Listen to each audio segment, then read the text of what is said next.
News India देख रहे हैं आप, आपके साथ मैं हूं चारुल शर्मा। नमस्कार, न्यूज इंडिया देख रहे हैं आप। चलिए, नेशनल नाइट में आपका बहुत बहुत स्वागत है। इसी के साथ साथ आपको बता दें, हम इस बुलेटिन में आपको देश भर की तमाम खबरें दिखाते हैं, चाहे वो पूरब से पश्चिम तक की हो, उत्तर से दक्षिण तक की हो, हर प्रदेश की खबर। तो चलिए करते हैं हम शुरुआत।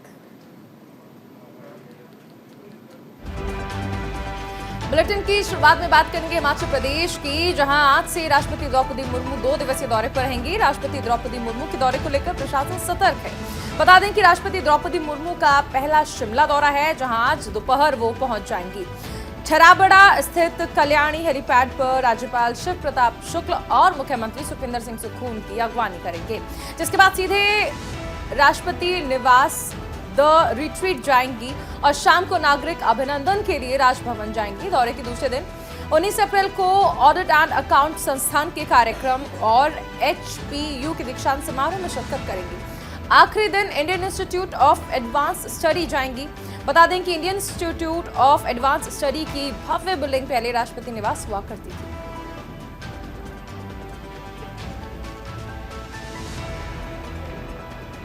अगली खबर उत्तर प्रदेश से है, जहां अहम बैठक होने वाली है। प्रदेश के मुख्यमंत्री योगी आदित्यनाथ ने प्रयागराज में, आपको बता दें कि गैंगस्टर से नेता बने अतीक अहमद और उनके भाई अशरफ अहमद की जांच के लिए 3 सदस्यीय न्यायिक आयोग का गठन किया है। इससे पहले आज सीएम योगी आदित्यनाथ लखनऊ में न्यायिक आयोग के सदस्यों के साथ बैठक करेंगे। दरअसल सीएम योगी इस पूरे हत्याकांड की जांच में पारदर्शिता चाहते हैं और जल्द से जल्द पूरे मामले की जांच कराना चाहते हैं, जिससे पूरे मामले में लापरवाही का पता चल सके। ये आपको बता दें कि अतीक और अशरफ की हत्या करने वाले तीनों आरोपी प्रयागराज के बाहर के रहने वाले हैं।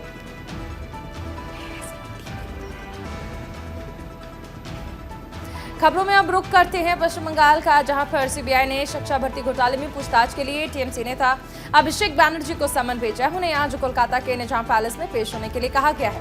बता दें कि सीबीआई की ओर से समन मिलने के बाद अभिषेक बैनर्जी ने बीजेपी पर निशाना साधा। अभिषेक बैनर्जी के साथ सीएम ममता बैनर्जी के करीबी माने जाने वाले टीएमसी नेता अनुव्रत मंडल को भी इसी केस में पिछले साल जुलाई में गिरफ्तार किया गया था।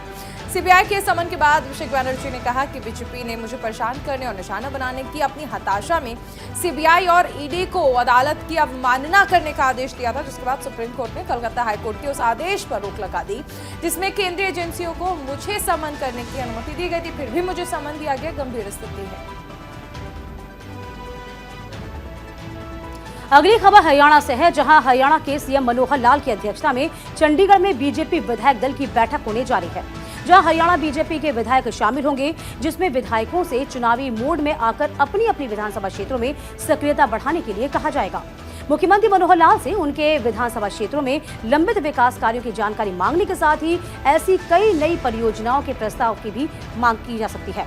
इसके पूरे होने पर बीजेपी सरकार के प्रति लोगों में सकारात्मक का संदेश जाएगा। वहीं सीएम निवास से विधायकों को ये संदेश भेजा जा रहा है कि वो विधायक दल की बैठक में आवश्यक रूप से भागीदारी करें। खबर उत्तराखंड से है, जहां पर आज प्रदेश के मुख्यमंत्री पुष्कर सिंह धामी की अध्यक्षता में कैबिनेट की बैठक होगी, जिसमें कई महत्वपूर्ण प्रस्तावों पर निर्णय लिया जाएगा। सचिवालय में होने वाली मंत्रिमंडल की बैठक में निवेश और अवस्थापना नीति आयोग की तर्ज पर थिंक टैंक सेतु लाने की चर्चा हो सकती है। वहीं इस बैठक में प्राथमिक परिवारों को 50% अनुमान पर 1 किलो नमक और 2 किलो चीनी देने के अलावा शिक्षा, गृह विभाग, कृषि चिकित्सा शिक्षा विभाग में नर्सिंग अधिकारी पदों की नियमावली में संशोधन समेत अन्य प्रस्तावों पर चर्चा संभव है। और अगली खबर पंजाब से है, जहां पंजाब में कई प्रमुख किसान संगठनों ने आज प्रदर्शन का ऐलान किया है। इस दौरान पूरे राज्य में आज दोपहर 12 बजे से शाम 4 बजे तक रेलवे ट्रैक जाम किया जाएगा। दरअसल किसान पिछले दिनों से भारी बारिश से बर्बाद हुई फसल के मुआवजे को लेकर प्रदर्शन कर रहे हैं। वहीं भारतीय किसान यूनियन उमराहा की ओर से कहा गया है कि बारिश की वजह से किसानों को भारी नुकसान हुआ है, उनकी फसल चौपट हो गई है। इसके साथ ही आपको बता दें, उनके घर भी तबाह हो गए हैं। सरकार फसल का मुआवजा दे और घरों के नुकसान होने की भरपाई करने की बात कहे। आपको बता दें कि भारतीय किसान यूनियन उमराहा के पंजाब अध्यक्ष जोगेंद्र सिंह ने कहा है कि जो फैसला कौमी संयुक्त किसान मोर्चा की ओर से लिया गया है, उसी के तहत प्रदर्शन किया जा रहा है। इसके पहले 12 और 13 और 14 अप्रैल को जिला हेडक्वार्टर पर किसान संगठनों की ओर से धरने दिए गए थे। खबर बिहार से है, जहां पर जहरीली शराब पीने से मौत के मामले में नीतीश सरकार ने बड़ा फैसला लिया है। मुख्यमंत्री नीतीश कुमार ने कहा कि अगर जहरीली शराब पीने से किसी की मौत होती है, उनके परिजनों को 4-4 लाख का राज्य सरकार सहायता राशि देगी। सीएम नीतीश ने सीधे तौर पर कहा कि जो लोग शराब पीकर मरे हैं, उनके परिजन आकर बताएं। उन्होंने कहा कि अगर लोग स्वीकार कर लेंगे कि उन्होंने जहरीली शराब कहां से खरीदी, तो हम लोग उनकी मदद करेंगे। इस फैसले की सबसे खास बात यह है कि 2016 से अब तक जितने लोगों की मौत जहरीली शराब पीने से हुई, उनके परिजनों को बिहार सरकार 4-4 लाख रुपए की सहायता राशि देगी और ये राशि सीएम रिलीफ फंड से दी जाएगी।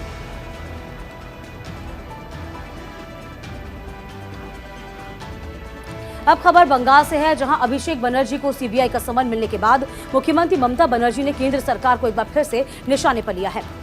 उन्होंने बीजेपी पर निशाना साधते कहा कि हम लोकतंत्र को लेकर चलते हैं, हम साथ में काम करते हैं, इसीलिए कई बार नहीं बोलते, लेकिन हमने जो भी टकराएगा वो चूर चूर हो जाएगा। सीएम ममता बनर्जी ने दिल्ली के सीएम अरविंद केजरीवाल को लेकर भी बीजेपी पर हमला बोला है। ममता ने कहा, सिर्फ मुझे ही नहीं बल्कि अरविंद केजरीवाल से भी बीजेपी ने टकराने का काम किया। सरकारी एजेंसियों के जरिए विपक्ष के लोगों को बेवजह परेशान करने का काम किया जा रहा है। वहीं अतीक हत्याकांड पर बोलते हुए कहा कि मैं किसी तरह से अपराध के पक्ष में नहीं हूँ, लेकिन जो हुआ वो गलत है। कोई न्यायिक हिरासत में है और बाहर आता है तो उसे मार दिया जाता है। आखिर देश में चल क्या रहा है? इसकी मर्जी, किसी को भी क्या मार देंगे? बात करेंगे मध्य प्रदेश के मुख्यमंत्री शिवराज सिंह चौहान ने भारत दर्शन यात्रा के प्रतिनिधियों का स्वागत किया। इसके लिए तेलुगु संगमम कार्यक्रम का आयोजन किया गया। इस मौके पर मुख्यमंत्री ने कहा कि भारत की अतिथि देवो भव की परंपरा है। प्रदेश की धरती पर तेलुगु भाई बहनों का हमेशा स्वागत है। सांस्कृतिक रूप से भारत सदैव एक है और एक रहेगा। तेलुगु भारत भाई बहन मध्य प्रदेश को अपना ही प्रदेश समझें, यह आपका अपना ही प्रदेश है, अपने आप को कभी अलग ना समझना। उन्होंने कहा कि मध्य प्रदेश और तेलंगाना राज्य में कई समानताएं हैं। प्रदेश हीरों की खान है। प्रदेश सड़क, बिजली, सिंचाई सहित अन्य क्षेत्रों में लगातार आगे बढ़ रहा है। स्वागत समारोह को संबोधित करते हुए बीजेपी के राष्ट्रीय सह संगठन मंत्री शिव प्रकाश ने कहा कि प्रधानमंत्री नरेंद्र मोदी ने एक भारत श्रेष्ठ भारत योजना के अंतर्गत तेलुगु संगमम का अभिनव प्रयास किया है। खबरों में आगे बढ़ेंगे, बात होगी छत्तीसगढ़ की, जहां मुख्यमंत्री भूपेश बघेल ने एक बार फिर से ओबीसी आरक्षण के मुद्दे पर केंद्र की मोदी सरकार को जमकर घेरा। बीजेपी पर हमला बोलते हुए सीएम बघेल ने कहा कि हम लगातार ओबीसी आरक्षण बिल की मांग कर रहे हैं, हमने इसे विधानसभा से पारित किया है। केंद्र सरकार लगातार भर्तियों पर रोक लगा रही है और जब राज्य सरकार की भर्ती करना चाह रही है तो हमारा आरक्षण बिल रोक दिया गया। इससे लाभार्थियों को नुकसान हो रहा है। इस दौरान सीएम बघेल ने राज्यपाल से आग्रह करते हुए कहा है कि राज्यपाल या तो बिल को वापस करें या अपनी सहमति दें।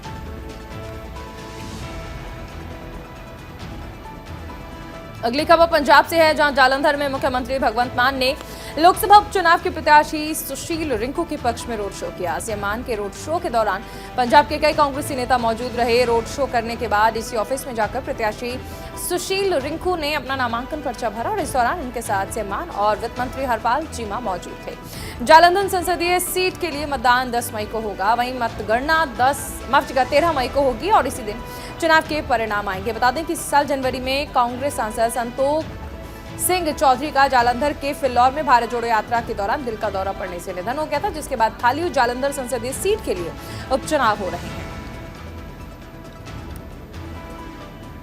खबरों में अब रुख करेंगे दिल्ली का, जहां आबकारी नीति घोटाले मामले में जेल में बंद दिल्ली के पूर्व उप मुख्यमंत्री मनीष सिसोदिया की न्यायिक हिरासत पूरी होने के बाद सोमवार को राउज एवेन्यू कोर्ट में पेश किया गया था, जहां से उनको एक बार फिर से न्यायिक हिरासत में भेजा गया है।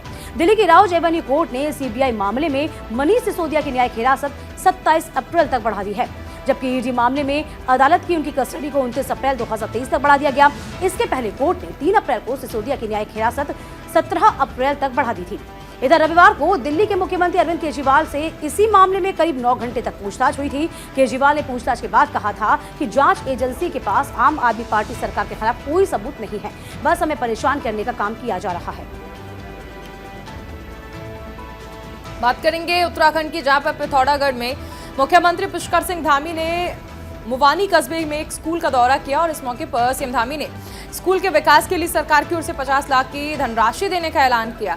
जनसभा को संबोधित करते हुए सीएम धामी ने कहा कि बीजेपी की डबल इंजन की सरकार भारत को हर क्षेत्र में आत्मनिर्भर बनाने की कवायद में जुटी है। सीएम धामी ने प्रधानमंत्री के उस बयान का भी जिक्र किया जिसमें उन्होंने कहा था कि शताब्दी का तीसरा दशक उत्तराखंड का होगा। इस पर सीएम धामी ने कहा कि पीएम के इस बयान को साकार करने के लिए उनकी सरकार लगातार काम कर रही है।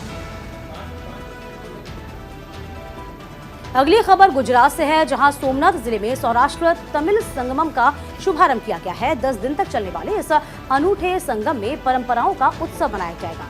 रक्षा मंत्री राजनाथ सिंह ने समुद्र दर्शन पथ के पास के मैदान में इस संगम का शुभारंभ किया है। इस मौके पर सीएम भूपेंद्र पटेल के अलावा तमिलनाडु के राज्यपाल RN रवि, केंद्रीय मंत्री डॉक्टर मनसुख मंडाविया मौजूद रहे और इस दौरान तमिलनाडु से सालों बाद गुजरात आने वाले लोगों के लिए विशेष ट्रेनों का बंदोबस्त हुआ है। ये ट्रेनें सीधे गिर सोमनाथ पहुंचेंगी। इसके लिए पिछले महीने ऑनलाइन रजिस्ट्रेशन भी शुरू कर दिया गया था। खबरों में रुख करेंगे कर्नाटक का। कर्नाटक विधानसभा चुनाव को लेकर कांग्रेस नेता और पूर्व सांसद राहुल गांधी ने कमर कस ली है। राहुल गांधी ने 2 चुनावी रैलियों को संबोधित किया। पहली रैली बीदर जिले के भलकी में और दूसरी रैली इसी जिले में हुमनाबाद में की। इस दौरान उन्होंने कहा कि पूरे हिंदुस्तान में बीजेपी और आरएसएस के लोग लोकतंत्र पर हमला बोल रहे हैं। बीजेपी और आरएसएस हिंदुस्तान में नफरत और हिंसा फैला रहे हैं। रैली को संबोधित करते हुए राहुल गांधी ने कहा कि आरक्षण में 50% कैप को हटा देना चाहिए। उन्होंने कहा कि हिंदुस्तान के पीएम ओबीसी का भला नहीं चाहते हैं। 2011 में यूपीए सरकार के दौरान जातिगत जनगणना हुई थी, लेकिन मोदी सरकार ने जनगणना की रिपोर्ट जारी नहीं की है। जनगणना की रिपोर्ट सबके सामने आनी चाहिए। राहुल गांधी ने लोगों से वादा किया कि राज्य में जो भी सीएम बनेगा वो पहले ही दिन किए गए वादों को पूरा करेगा। आगे बढ़ेंगे दिल्ली की ओर। केंद्रीय सड़क परिवहन मंत्री नितिन गडकरी ने दिल्ली में सभी राज्य और केंद्र शासित प्रदेशों में परिवहन मंत्री और परिवहन सचिवों के साथ अहम बैठक की। इस बैठक में राज्य और केंद्र शासित प्रदेशों के प्रधान सचिव, परिवहन सचिव और परिवहन आयुक्त भी शामिल हुए। बैठक में दी गई जानकारी की स्क्रैप किए गए वाहनों से कीमती उपकरण और वस्तुओं को निकालकर दोबारा इस्तेमाल के उद्देश्य से केंद्रीय परिवहन मंत्रालय ने VVMP शुरू किया गया है और इस बैठक में न केवल संघवाद की नींव को सशक्त करने का एक अनूठा अवसर दिया, बल्कि सभी के फायदे के लिए केंद्र और राज्य के साथ ही केंद्र शासित प्रदेश की सरकारों के बीच स्थायी सहयोग और तालमेल को बढ़ावा देने की बात की है।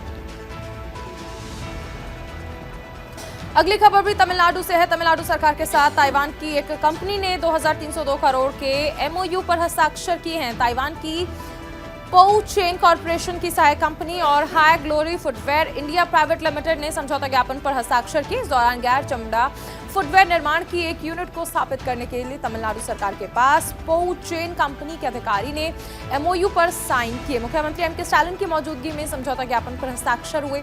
वहीं इस मौके पर उद्योग मंत्री थंगम थेनारासु, मुख्य सचिव और सचिव S. कृष्णन भी मौजूद थे। बता दें कि जिले की और उसके आसपास के इलाके के युवाओं को, महिलाओं के लिए कंपनी की इस यूनिट से रोजगार के मौके जो हैं वो बनेंगे। यूनिट लगने से 20,000 से ज्यादा लोगों को रोजगार का फायदा मिलेगा। अगली खबर राजस्थान से है, जहां प्रदेश कांग्रेस में पायलट गहलोत विवाद में नया मोड़ आ गया है। जब प्रदेश कांग्रेस प्रभारी सुखजिंदर सिंह रंधावा ने इस मामले में कमलनाथ से दखल से इनकार कर दिया, इसके साथ ही उन्होंने पूरे विवाद का समाधान खुद करने का बड़ा दावा किया। स्थानीय मीडिया से बात करते हुए उन्होंने कहा कि मैं प्रदेश कांग्रेस का प्रभारी हूं, तो मैं ही समाधान करूंगा। कमलनाथ की मुझे कोई जानकारी नहीं है। अगर आप मीडिया कर्मियों के पास कमलनाथ का कोई लेटर हो तो दिखाएं।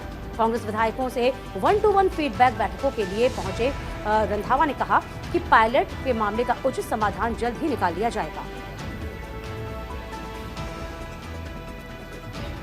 खबर आंध्र प्रदेश से है। सीबीआई ने सांसद अविनाश रेड्डी के पिता भास्कर रेड्डी को गिरफ्तार किया है। भास्कर रेड्डी को पूर्व सांसद विवेकानंद रेड्डी की हत्या के मामले में गिरफ्तार किया गया।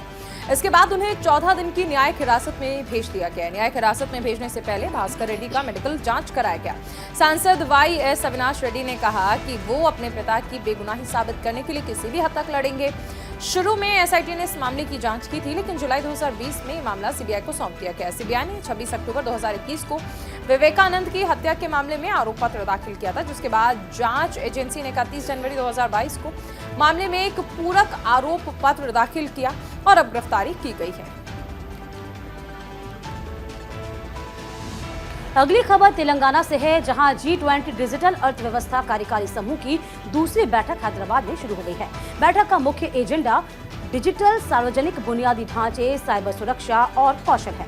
इसमें राष्ट्रीय सदस्यों के साथ साथ आपको बता दें कि आमंत्रित देशों और अंतर्राष्ट्रीय संगठनों के लगभग 140 प्रतिनिधि शामिल हो रहे हैं, जहां 3 दिवसीय बैठक के दौरान कई मुद्दों पर चर्चा की जाएगी। केंद्रीय संचार राज्य मंत्री देवू सिंह चौहान ने उद्घाटन सत्र को संबोधित किया। इस दौरान उन्होंने कहा, सरकार का ध्यान देश में डिजिटल डिवाइस को खत्म करने पर है। देश के सभी गाँव में वर्ष 2025 तक ब्रॉडबैंड सुविधा उपलब्ध करा दी जाएगी। ये भी बताया कि भारत G6 तकनीक पर काम कर रहा है और डिजिटल अर्थव्यवस्था को ध्यान में रखते हुए अंतिम छोर के व्यक्ति तक इंटरनेट की कनेक्टिविटी पहुंचाने का प्रयास जारी है। खबर राजधानी दिल्ली से है, जहां पर आज पंजाब के मशहूर सिंगर सिद्धू मूसेवाला की हत्या के मामले में मुख्य आरोपी गैंगस्टर लॉरेंस बिश्नोई को पटियाला हाउस कोर्ट में पेश किया जाएगा। बता दें कि दिल्ली के पटियाला हाउस कोर्ट ने गैंगस्टर लॉरेंस बिश्नोई को पेश करने की इजाजत दी।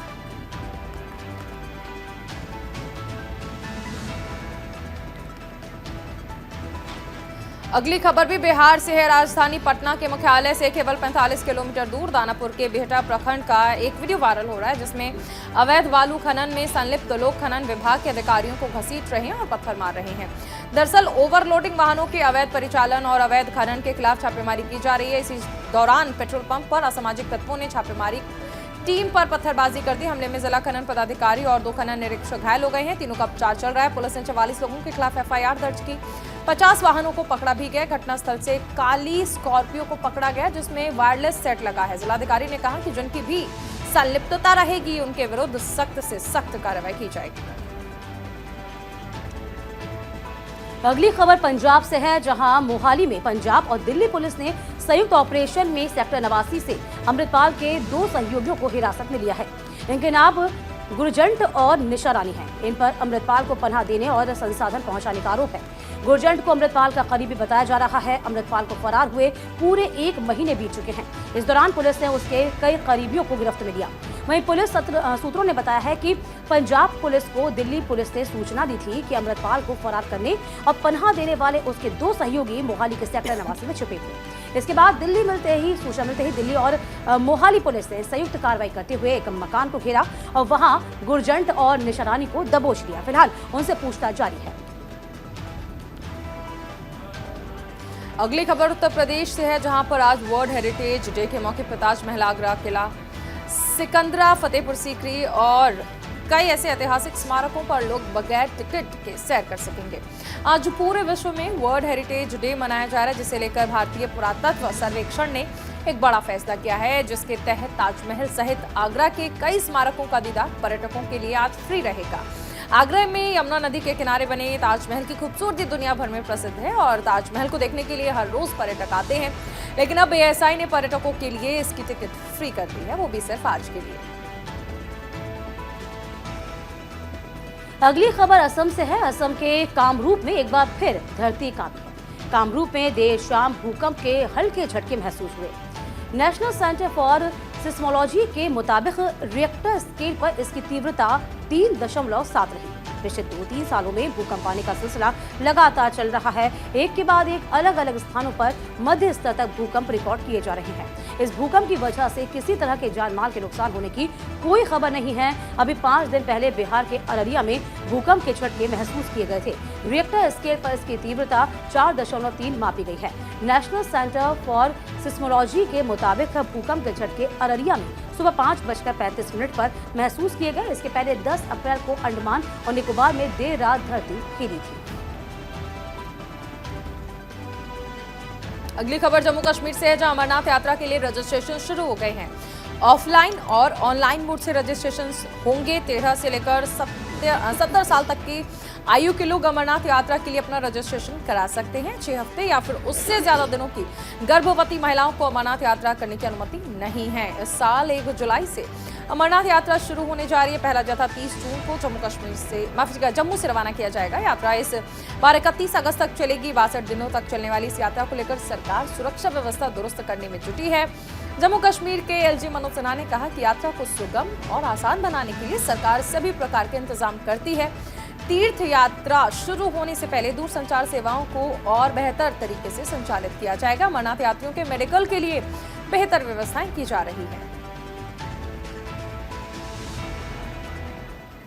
और इसी के साथ नेशन@9 में अभी के लिए बस इतना ही। वक्त छोटे से ब्रेक का, फौरन लौटेंगे हम।